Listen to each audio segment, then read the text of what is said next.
ಸ್ನೇಹಿತರೆ, ಈಗ ವಿಶೇಷವಾಗಿ ಭೋಗಿ ಹಬ್ಬದ ಬಗ್ಗೆ ತಿಳಿಸ್ಕೊಡ್ತೀನಂತ. ಭೋಗಿ ಹಬ್ಬ ಅಂತಂದರೆ ಭಾಗ್ಯವನ್ನು ತಂದು ಕೊಡುವಂಥದ್ದು, ಜನ್ಮ ಜನ್ಮಾಂತರದವರೆಗೆ ಏನು ಅನ್ನದಾರಿದ್ರ್ಯವನ್ನು ದೂರ ಮಾಡುವಂಥದ್ದು ಈ ಭೋಗಿ ಹಬ್ಬ ಅಂತ ಹೇಳ್ತೀವಿ.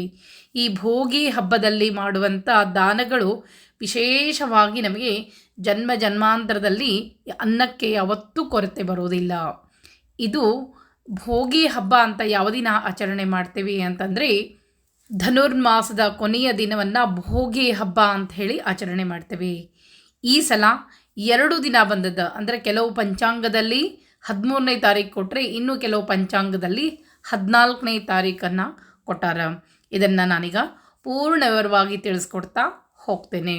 ಭೋಗಿ ಹಬ್ಬದ ಆಚರಣೆಯನ್ನು ನಾವು ಅಂದರೆ ಈ ವೈಷ್ಣವ ಸಂಪ್ರದಾಯದ ಏನು ಪಂಚಾಂಗವನ್ನು ಅಧ್ಯಯನ ಮಾಡಿದರೆ 13ನೇ ತಾರೀಕು ಮಂಗಳವಾರ ದಿವಸ ಭೋಗಿ ಹಬ್ಬವನ್ನು ಆಚರಣೆ ಮಾಡಬೇಕು. ಆ ದಿನ ಧನುರ್ಮಾಸ ಸಮಾಪ್ತಿಯಾಗ್ತದೆ ಅಂಥೇಳಿ.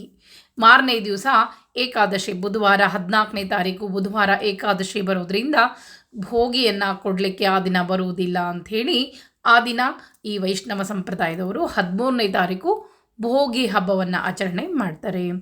ಇನ್ನು ಉಳಿದ ಪಂಚಾಂಗದವರು 14ನೇ ತಾರೀಕು ಭೋಗಿ ಹಬ್ಬ ಧನುರ್ಮಾಸದ ಕೊನೆಯ ದಿನ ಆಚರಣೆಯನ್ನು ಮಾಡ್ತಾರೆ.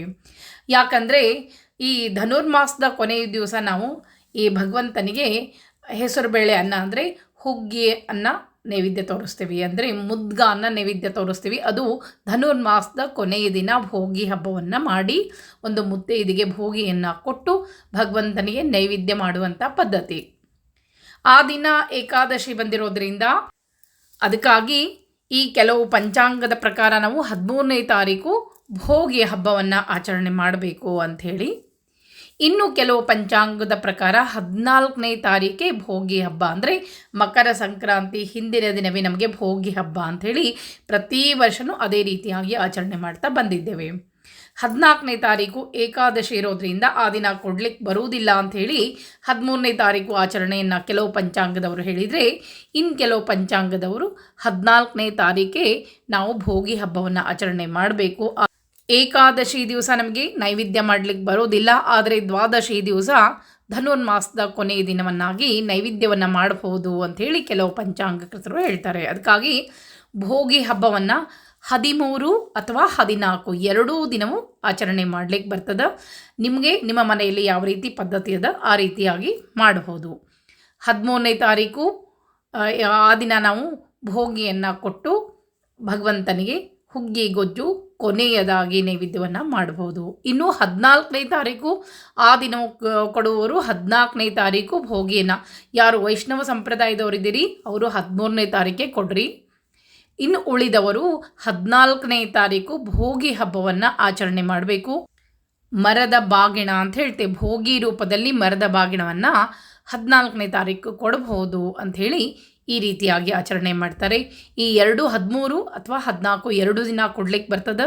ನಿಮ್ಮ ಯಾವ ಸಂಪ್ರದಾಯ ಪದ್ಧತಿ ಅದ ಆ ರೀತಿಯಾಗಿ ಆ 2 ದಿನದಲ್ಲಿ ಯಾವ ದಿನ ನಿಮಗೆ ಶ್ರೇಷ್ಠ ಅನ್ನಿಸ್ತದೆ ಆ ದಿನ ಕೊಡ್ಬೋದು. ಇನ್ನು ಭೋಗಿ ಯಾವ ರೀತಿ ಕೊಡಬೇಕು, ಏನೇನು ತಯಾರಿ ಮಾಡ್ಕೊಳ್ಬೇಕು ಹೇಳ್ಕೊಡ್ತೀನಿ ಬರ್ರಿ. ಇನ್ನೇನು ಮರದ ಬಾಗಿಣವನ್ನು ಕೊಡಬೇಕು, ಅದರಲ್ಲಿ ಯಾವ ಯಾವ ವಸ್ತುಗಳನ್ನು ಹಾಕಿ, ಕೇವಲ ಮರದ ಬಾಗಿಣ ಅಂದರೆ ಮರ ಏನು ಕೊಡೋದಿರೋದಿಲ್ಲ, ನಾವು ಮರದಲ್ಲಿ ಎಲ್ಲ ಸಾಮಗ್ರಿಗಳನ್ನ ಇಟ್ಟು ಸ್ನಾನಕ್ಕಿಂತ ಮುಂಚೆ, ಅಂದರೆ ಸ್ನಾನವನ್ನು ಮಾಡದೆ ಈ ಮರದ ಬಾಗಿಣವನ್ನು ಕೊಡಬೇಕು. ಅಂದರೆ ಜನ್ಮ ಜನ್ಮಾಂತರದವರೆಗೂ ದಾರಿದ್ರ್ಯ ಬರುವುದಿಲ್ಲ ಅಂಥೇಳಿ. ಇನ್ನು ಈ ಭೋಗಿ ಹಬ್ಬದ ದಿವಸ ಮರದ ಬಾಗಿಣ ಕೊಡೋದಕ್ಕೆ ಏನೇನು ತಯಾರಿ ಮಾಡ್ಕೊಳ್ಬೇಕು, ಯಾವ ರೀತಿ ಜೋಡಿಸ್ಕೊಳ್ಬೇಕು ಎಲ್ಲವನ್ನು ತಿಳಿಸ್ಕೊಡ್ತೀನಿ ಬರ್ರಿ. ಮೊದಲಿಗೆ ಮರದ ಬಾಗಿನಲ್ಲಿ ಅಕ್ಕಿಯನ್ನು ಇಟ್ಕೊಳ್ಬೇಕು. ಅರ್ಧ kg ಅಕ್ಕಿ, ಅಂದರೆ ಬ್ರಾಹ್ಮಣ ಮುತ್ತೈದೆ ಊಟ ಆಗುವಷ್ಟು ಅಕ್ಕಿಯನ್ನು ಇಟ್ಕೊಳ್ಬೇಕು. ಅಕ್ಕಿಗೆ ಎಷ್ಟು ಸಮನಾಗಿ ಹೆಸರು ಬೇಳೆಯನ್ನು ಇಟ್ಕೊಳ್ಬೇಕು. ಅಕ್ಕಿ ಎಷ್ಟಿರ್ತದೋ ಅಷ್ಟೇ ಸರಿಯಾಗಿ ನಾವು ಹೆಸರು ಬೇಳೆಯನ್ನು ಇಟ್ಕೊಳ್ಬೇಕು. ಅಕ್ಕಿ ಬೇಳೆ ಅಂದರೆ ನಾವು ಹುಗ್ಗಿ ಗೊಜ್ಜುಗೆ ಏನೇನು ಸಾಮಗ್ರಿಗಳನ್ನ ಹಾಕ್ತೀವೋ ಅವನ್ನೆಲ್ಲವನ್ನು ನಾವು ಇಟ್ಕೊಳ್ಬೇಕು. ಜೊತೆಗೆ 1 ಕಪ್ ಕಡಲೆಬೇಳೆ, ಅದನ್ನು ಪಾಯಸಕ್ಕೆ ಅಂಥೇಳಿ ಕಡಲೆಬೇಳೆನೂ ಕೂಡ 1 ಕಪ್ಪನ್ನು ಇಟ್ಕೊಳ್ಬೇಕು. ಇನ್ನು 2 ಚಮಚ ಹವಿಜ ಇಟ್ಕೊಳ್ಬೇಕು. ಇದಕ್ಕೆ ನೀವು ಕೊತ್ತಂಬರಿ ಬೀಜ ಅಂತ ಹೇಳ್ತೀರಿ, ನಾವು ಹವಿಜ ಅಂತ ಹೇಳ್ತೀವಿ. ಮೆಣಸು 2 ಚಮಚ ಮೆಣಸನ್ನು ಕೂಡ ಇಟ್ಕೊಳ್ಬೇಕು. ಈ ರೀತಿ ಜೊತೆಗೆ ಜೀರಿಗೆಯನ್ನು ಇಟ್ಕೊಳ್ಬೇಕು. ಅದನ್ನು ಕೂಡ ನಾವು 2 ಚಮಚೆ ಜೀರಿಗೆ ಸಾಕು. ಬೆಣ್ಣೆಯನ್ನು ಇಟ್ಕೊಳ್ಬೇಕು. ಬೆಣ್ಣೆ ದಾನ ಅತ್ಯಂತ ಶ್ರೇಷ್ಠ ದಾನ. ತುಪ್ಪ ದಾನನೇ ಇರ್ತದೆ, ಬೆಣ್ಣೆ ದಾನ ಇರ್ತದೆ. ಹೀಗಾಗಿ ಮನೆಯಲ್ಲಿ ಕಡ್ದಂತ ಇರ್ಬೋದು, ಹೊರಗಿನಿಂದ ತಂದಿದ್ದಿರ್ಬೋದು. ಬೆಣ್ಣೆ 2 ಚಮಚ, ತುಪ್ಪ ಕೂಡ 2 ಅಥವಾ 3 ಚಮಚ ಹೆಚ್ಚಿಗೆ ಕೊಟ್ಟರು ಒಳ್ಳೆಯದು, ನಡೀತದೆ. ಮತ್ತು ಬೆಲ್ಲವನ್ನು ಕೊಡಬೇಕು. 1 ಮುಟ್ಟಿಗೆ ಆಗುವಷ್ಟು ಬೆಲ್ಲ ಕೊಡ್ಬೋದು, ಇಲ್ಲಾಂದ್ರೆ 1 ಬಟ್ಲು ಬೆಲ್ಲವನ್ನು ಕೊಡಬೇಕು. ಹುಣಸೆ ಹಣ್ಣು ಕೊಡಬೇಕು, ಯಾಕಂದರೆ ನಾವು ಗೊಜ್ಜಿಗೆ ಹುಣಸೆ ಹಣ್ಣು ಹಾಕಿರ್ತೀವಿ, ಅದಕ್ಕಾಗಿ ಹುಣಸೆ ಹಣ್ಣು ಕೊಡಬೇಕು. ಮತ್ತು ತರಕಾರಿಗಳನ್ನು ಕೊಡ್ಬೋದು, ಅಂದರೆ ಕುಂಬಳಕಾಯಿ, ಅವರೆಕಾಯಿ. ಈ ಸೀಸನ್ನಲ್ಲಿ ಏನು ನಿಮಗೆ ತರಕಾರಿ ಸಿಗ್ತದೋ, ಎಷ್ಟು ತರಹದ ತರಕಾರಿಯನ್ನು ಕೊಡಬೇಕು ಅನ್ನಿಸ್ತದೋ ಅದನ್ನು ಕೂಡ, ಆ ತರಕಾರಿಗಳನ್ನು ಕೂಡ ನೀವು ಇಡ್ಬೋದು. 2 ಇಟ್ಟರೆ ಸಾಕು. ಈಗ ಅವರೆಕಾಯಿ ಆದರೆ 1 ಮುಷ್ಟಿಗೆ ಬರುವಷ್ಟು ಅವರೆಕಾಯನ್ನು ಕೊಡಬೇಕು. ಗಜ್ಜರಿ ಆದರೆ 2 ಕೊಡಬೇಕು. ಈ ರೀತಿಯಾಗಿ ಕೊಡಬೇಕು. ಜೊತೆಗೆ ಹಣ್ಣುಗಳನ್ನು ಕೊಡಬೇಕು, ಎಷ್ಟು ಸಾಧ್ಯನೋ. ಈಗ ನಿಮ್ಗೆ ಬಾಳೆಹಣ್ಣು, ಎಲ್ಲ ಥರದ ಹಣ್ಣುಗಳನ್ನು ತಾಂಬೂಲ ದಕ್ಷಿಣೆ ಇಡಬೇಕು. ಕಬ್ಬಿನ 2 ಗಣಿಕೆಗಳನ್ನ ಇಡಬೇಕು ಆ ಮರದ ಬಾಗಿನಲ್ಲಿ. ಜೊತೆಗೆ ಹತ್ತಿಯನ್ನು ಇಡಬೇಕು. ಹತ್ತಿದ ದಾನ ಕೊಡೋದ್ರಿಂದ ಮನೆಗೆ ದಾರಿದ್ರ್ಯ ಬರೋದಿಲ್ಲ, ವಸ್ತ್ರ ದಾರಿದ್ರ್ಯ ಯಾವತ್ತೂ ಕಾಡುವುದಿಲ್ಲ ಅಂಥೇಳಿ ಆ ಮರದ ಬಾಗಿನಲ್ಲಿ ನಾವು ಹತ್ತಿಯನ್ನು ಇಟ್ಟು ಕೊಡ್ತೇವೆ. ಆದಷ್ಟು ಈ ಮರದ ಬಾಗಣವನ್ನು ಕೊಡಬೇಕಾದ್ರೆ ಮನೆಯಲ್ಲಿ ಪೂಜೆ ಪುನಸ್ಕಾರ ಮಾಡೋರಿಗೆ ಕೊಟ್ಟರೆ, ಈ ಹತ್ತಿಯಿಂದ ಅವರು ಗೆಜ್ಜೆ ವಸ್ತ್ರ ಮಾಡಿ ದೇವರಿಗೆ ಇರಿಸಿದರೆ ನಿಮಗೆ ಪುಣ್ಯ ಪ್ರಾಪ್ತಿ ಆಗ್ತದೆ. ಆಮೇಲೆ ಬತ್ತಿಯನ್ನು ಮಾಡಿ ದೇವರಿಗೆ ದೀಪ ಹಚ್ಚಿದರೆ ನಿಮಗೆ ಒಳ್ಳೆಯದಾಗ್ತದೆ. ಅದರಿಂದ ನೀವು ಏನೇ ದಾನವನ್ನು ಕೊಡ್ರಿ ಅದನ್ನು ಅವರು ಉಪಯೋಗಿಸ್ಕೊಂಡ್ರೆ ನಿಮಗೆ ಅದರದ ಉಪಯೋಗ ಅಂದರೆ ನಿಮಗೆ ಫಲಪೂರ್ಣ ಪ್ರಾಪ್ತಿ ಆಗ್ತದೆ. ಅದಕ್ಕಾಗಿ ಈ ದಾನವನ್ನು ಕೊಡಬೇಕಾದ್ರೆ ಮುಟ್ಟು ಮೇಲ್ಗೆ ಪೂಜಾ ಪುನಸ್ಕಾರ ಮಾಡೋರಿಗೆ ಕೊಟ್ಟರೆ ಒಳ್ಳೆಯದು. ಈ ರೀತಿಯಾಗಿ ಎಲ್ಲ ವಸ್ತುಗಳನ್ನು ಒಂದು ಪೇಪರ್ ಬ್ಯಾಗ್ನಲ್ಲಿ ಹಾಕಿ ನೀಟಾಗಿ ಪ್ಯಾಕ್ ಮಾಡ್ಕೊಳ್ಬೇಕು. ಅಂದರೆ ಏನಾಗ್ತದೆ, ಅವ್ರಿಗೂ ಮರ ಒಯ್ಯೋದೇನಿರುವುದಿಲ್ಲ. ಅವರು ಮರ ವಾಪಸ್ ನಿಮಗೆ ಕೊಟ್ಟು ಹೋಗಬೇಕು. ಹೊಸ ಮರದಲ್ಲೇ ಬಾಗಣ ಕೊಡಬೇಕಂತೇನೂ ಇಲ್ಲ, ಅವ್ರಿಗೆ ಮರವನ್ನು ಕೊಡಬೇಕು ಅಂತಲೂ ಇಲ್ಲ. ಈ ರೀತಿಯಾಗಿ ಎಲ್ಲ ಸಾಮಗ್ರಿಗಳನ್ನು ಜೋಡಿಸ್ಕೊಂಡು ಪ್ಯಾಕ್ ಮಾಡಿಕೊಂಡು ನಂತರ ಒಂದು ಮಣೆಯ ಮೇಲೆ ಈ ರೀತಿಯಾಗಿ ರಂಗವಲ್ಲಿಯನ್ನು ಹಾಕಬೇಕು. ದೀಪವನ್ನು ಹಚ್ಚಿಡಬೇಕು. ಹಚ್ಚಿಟ್ಟು ಅದ್ರ ಮೇಲೆ ನಾವು ಮರವನ್ನು ಇಟ್ಟು ಈ ರೀತಿಯಾಗಿ ಇಟ್ಟು, ಜೊತೆಗೆ ತಾಂಬೂಲ ದಕ್ಷಿಣೆ ಇಡಲಿಕ್ಕೆ ಮರೀಲಿಕ್ಕೆ ಹೋಗಬೇಡ್ರಿ. ಯಾಕಂದರೆ ನಾವು ಏನು ಮಾಡಿದರೂ ಫಲ ಸಿಗೋದಿಲ್ಲ. ಒಂದು ಮುತ್ತೈದೆಗೆ ಕಾಯಿ ಹಾಕಿ ಉಡಿ ತುಂಬಲಿಕ್ಕೆ ಕಾಯಿ ಇಟ್ಕೊಳ್ಬೇಕು, ಆಕೆಗೆ ಉಡಿ ತುಂಬಲಿಕ್ಕೆ ಅಕ್ಕಿ ಇಟ್ಕೊಳ್ಬೇಕು, ಒಂದು ಒಳ್ಳೆಯ ಬ್ಲೌಸ್ ಪೀಸವನ್ನು ಇಟ್ಕೋಬೇಕು. ನಿಮಗೆ ಯಾರೋ ಉಡಿ ತುಂಬಿದ್ದನ್ನು ಮುತ್ತೈದೆಗೆ ಉಡಿ ತುಂಬಾರ್ದು. ಅದಕ್ಕಾಗಿ ಒಂದು ಚಲೋ ಹಸಿರು ಕಲರ್ ನೋಡಿಕೊಂಡು ಬ್ಲೌಸ್ ಪೀಸನ್ನು ಇಟ್ಕೋಬೇಕು. ಈ ರೀತಿ ಆಮೇಲೆ ಮುತ್ತೈದೆಗೆ ಕೊಡಲಿಕ್ಕೆ ತಾಂಬೂಲ ದಕ್ಷಿಣೆ ಗೆಜ್ಜೆ ವಸ್ತ್ರ ಮಾಡಿಟ್ಕೊಳ್ರಿ. ಯಾಕಂದರೆ ಮರದ ಬಗಣಕ್ಕೆ ಗೆಜ್ಜೆ ವಸ್ತ್ರ ಇರಿಸ್ಬೇಕಾಗ್ತದೆ. ಅರಿಶಿನ ಇದೆಲ್ಲವನ್ನು ನಾವು ಸ್ನಾನಕ್ಕಿಂತ ಮುಂಚೆನೇ ಕೊಡಬೇಕು. ಕನ್ನಡಿ ಇಟ್ಕೊಳ್ಬೇಕು, ಮುಖ್ಯವಾಗಿ ಆ ದಿನ ಕನ್ನಡಿ ಕಾಡಿಗೆ ಇಟ್ಕೊಳ್ಬೇಕು. ಆಮೇಲೆ ಮುತ್ತೈದೆಗೆ ಉಡಿ ತುಂಬಲಿಕ್ಕೆ ಎಲ್ಲ ಸಾಮಗ್ರಿಗಳನ್ನ ಜೋಡಿಸಿ ಇಟ್ಕೋಬೇಕು. ಮೊದಲೇದಾಗಿ ಈ ರೀತಿ ಒಂದು ಮಣಿಯನ್ನು ಹಾಕಿ ಜೋಡು ದೀಪಗಳನ್ನು ಹಚ್ಚಿಟ್ಕೊಳ್ಬೇಕು. ಅಲ್ಲಿ ಶಂಖ ಚಕ್ರ ಎಲ್ಲ ಪದ್ಮವನ್ನು ಹಾಕೋಬೇಕು. ಯಾಕಂದರೆ ಲಕ್ಷ್ಮೀ ಸಹಿತ ನಾರಾಯಣ ಸನ್ನಿಧಾನ ಬರ್ತದೆ. ಮರದೊಳಗೆ ಲಕ್ಷ್ಮೀ ಸಹಿತ ನಾರಾಯಣ ಸನ್ನಿಧಾನ ಇರ್ತದೆ. ಬಿದಿರಿನ ಮರನೇ ಕೊಡಬೇಕು. ಈ ಮರದೊಳಗೆ ಮೊದಲು ಈ ಮರವನ್ನು ಇಟ್ಟು ಇದಕ್ಕೆ ಅರಿಶಿನ ಕುಂಕುಮ ಇರಿಸಬೇಕು. ಮರದಲ್ಲಿ ಹಾಗೆ ಸಾಮಗ್ರಿಗಳನ್ನ ಜೋಡಿಸಬಾರ್ದು. ಮೊದಲು ಈ ಮರಕ್ಕೆ ಅರಿಶಿನ ಕುಂಕುಮ ಅಕ್ಷತೆಯನ್ನು ಹಾಕಿ ನಂತರ ಈ ರೀತಿಯಾಗಿ ಎಲ್ಲ ಸಾಮಗ್ರಿಗಳನ್ನ ಜೋಡಿಸ್ಕೋಬೇಕು.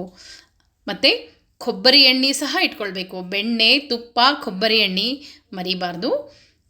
ಕೊಬ್ಬರಿ ಎಣ್ಣೆಯನ್ನು ಸಹ, ಅಂದರೆ ಮುತ್ತೈದೆ ಮನೆಗೆ ಹೋಗಿ ಆ ಕೊಬ್ಬರಿ ಎಣ್ಣೆಯನ್ನು ಹಚ್ಕೊಂಡು ತಲೆ ಸ್ನಾನವನ್ನು ಮಾಡ್ಕೋಬೇಕು. ಈ ರೀತಿಯಾಗಿ ಎಲ್ಲವನ್ನು ಜೋಡಿಸಿ ನಂತರ ಆ ಮರದ ಏನು ಇನ್ನೊಂದು ಮರ ಇರ್ತದಲ್ಲ ಈ ರೀತಿ ಉಲ್ಟಾ ಮುಚ್ಚಬೇಕು. ಮುಚ್ಚಿ ಇದರೊಳಗೆ ಶ್ರೀ ಲಕ್ಷ್ಮೀ ಸಹಿತ ನಾರಾಯಣ ದೇವತಾಭ್ಯುನ್ಮ ಆಹ್ವಾನಾರ್ತಿ ಅಕ್ಷತಾಂ ಸಮರ್ಪಯಾಮಿ, ಆಸನಾರ್ತಿ ಅಕ್ಷತಾಂ ಸಮರ್ಪಯಾಮಿ. ಒಂದು ಲೋಟದಲ್ಲಿ ನೀರಿಟ್ಕೊಂಡಿರಬೇಕು. ಪಾದಯೋ ಪಾದ್ಯಂ ಸಮರ್ಪಯಾಮಿ, ಹಸ್ತೆ ಅರ್ಘ್ಯಂ ಸಮರ್ಪಯಾಮಿ, ಮುಖೆ ಆಚಮನೀಯಂ ಸಮರ್ಪಯಾಮಿ, ಸ್ನಾನಂ ಸಮರ್ಪಯಾಮಿ ಅಂತೇಳಿ 3 ಸಲ ನೀರನ್ನು ಪ್ರೋಕ್ಷಣೆಯನ್ನು ಮಾಡಿ ಅರಿಶಿನ ಕುಂಕುಮ ಅಕ್ಷತೆ ಗೆಜ್ಜೆ ವಸ್ತ್ರ ಎಲ್ಲ ಏರಿಸಿ ಒಂದು ಬಟ್ಟಲದಲ್ಲಿ ಸ್ವಲ್ಪ ಸಕ್ಕರೆ ಇಟ್ಕೊಂಡಿರಬೇಕು. ನೈವೇದ್ಯವನ್ನು ಮಾಡಿ ಧೂಪ ದೀಪ ನೈವೇದ್ಯ ಮಾಡಿ ನಂತರ ಆ ಮುತ್ತೈದೆ ಬಂದಿರ್ತಾಳಲ್ಲ ಆ ಮುತ್ತೈದೆಗೆ ಅರಿಶಿನ ಕುಂಕುಮ ಅಕ್ಷತೆ ಎಲ್ಲ ಕೊಟ್ಟು ಹುಡಿಯನ್ನು ತುಂಬಬೇಕು. ನಂತರ ಆಕೆಗೆ ಹಣಿಗೆ ತೊಗೊಂಡು ಹಿಕ್ಕಿ ಕನ್ನಡಿಯನ್ನು ತೋರಿಸ್ಬೇಕು. ಕಾಡಿಗೆಯನ್ನು ಹಚ್ಕೊಳ್ಳಿಕ್ಕೆ ಕೊಡಬೇಕು. ನಂತರ ಉಡಿಯನ್ನು ತುಂಬಬೇಕು.